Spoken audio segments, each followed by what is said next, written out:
There's a push now to better protect dogs in federally licensed commercial breeding facilities known as puppy mills. News 8's Eva Zamaris shows you what Goldie's Act is and the mission behind it.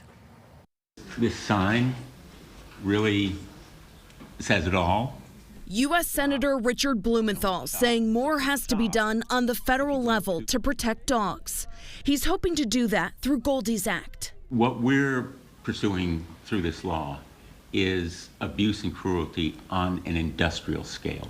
These are puppy mills. These are breeders, dealers, exhibitors who do it to make money. He introduced this legislation, which aims to strengthen the Animal Welfare Act, with Republican Senator Rick Scott of Florida, and says it was named in honor of a golden retriever who was neglected and abused at a USDA licensed puppy mill in Iowa. The critical bill that we're talking about will fix the policies that have failed animals by requiring USDA to conduct more frequent and meaningful inspections, provide life-saving intervention for suffering animals, issue penalties for violations, and communicate with local law enforcement. Nancy Perry of the ASPCA shared national numbers from last year.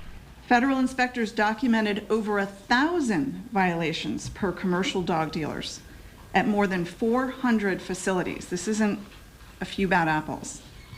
And they only took enforcement action against 4 dog dealers. I'm not aware of any bad actors in the state of Connecticut, per se.